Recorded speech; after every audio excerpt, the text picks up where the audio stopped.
নবীন শিক্ষার্থীদের পদচারণায় মুখরিত হয়ে উঠেছে লালমাটির সিসিএন বিশ্ববিদ্যালয় ক্যাম্পাস। ৭ জুলাই মঙ্গলবার কুমিল্লার কোটবাড়ি এলাকায় অবস্থিত সিসিএন বিজ্ঞান ও প্রযুক্তি বিশ্ববিদ্যালয়ের ফল ২০২৬ সেমিস্টারের শিক্ষার্থীদের ওরিয়েন্টেশন এবং ফ্রেশার্স রিসিপশন অত্যন্ত আনন্দঘন পরিবেশে অনুষ্ঠিত হয়েছে।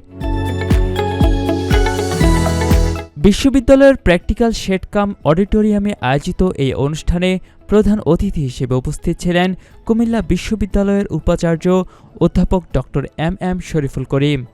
অনুষ্ঠানে স্বাগত বক্তব্য রাখেন সিসিএন বিশ্ববিদ্যালয়ের প্রতিষ্ঠাতা ও বোর্ড অব ট্রাস্টিজের চেয়ারম্যান অধ্যাপক ড. মোহাম্মদ তরিকুল ইসলাম চৌধুরী। এছাড়া অন্যান্যের মধ্যে বক্তব্য রাখেন বিশ্ববিদ্যালয়ের রেজিস্ট্রার অধ্যাপক মোহাম্মদ জামাল নাসের এবং লিবারেল আর্টস অনুষদের ডিন ড. আলী হোসেন চৌধুরী। বিশ্ববিদ্যালয়ের পরিচালক ইফতেখারুল ইসলাম চৌধুরী সিয়ামের সঞ্চালনায় অনুষ্ঠানে সভাপতির বক্তব্য রাখেন বিশ্ববিদ্যালয়ের উপাচার্য অধ্যাপক ইঞ্জিনিয়ার ড. মোহাম্মদ শাহজাহান। প্রধান অতিথির বক্তব্যে কুমিল্লা বিশ্ববিদ্যালয়ের উপাচার্য অধ্যাপক ড.এম.এম. শরীফুল করিম বলেন, সিসিএন বিশ্ববিদ্যালয় প্রতিষ্ঠার পর থেকেই শিক্ষার গুণগত মান ও সুনাম অক্ষুণ্ণ রেখে অনন্য উচ্চতায় এগিয়ে যাচ্ছে। প্রতিষ্ঠানটি অনেক আগে থেকেই আউটকাম বেসড এডুকেশন কারিকুলাম বাস্তবায়ন করে সফলতার সাথে পাঠদান প্রক্রিয়া চালিয়ে আসছে। পড়ালেখার পাশাপাশি এখানকার সহশিক্ষা কার্যক্রম সত্যি প্রশংসনীয়। অনুষ্ঠানের শুরুতে বিশ্ববিদ্যালয়ের বিভিন্ন ক্লাবের নেতৃবৃন্দ নবীন শিক্ষার্থীদের রজনীগন্ধা ফুল দিয়ে উষ্ণ অভ্যর্থনা জানান।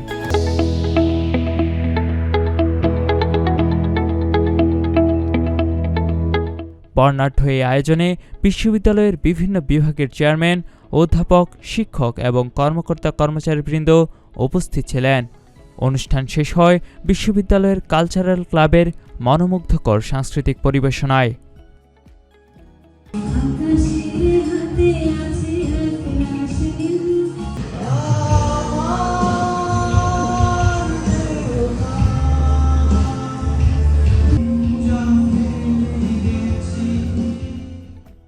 কুমিল্লার কাগজ নিউজ ডেস্ক।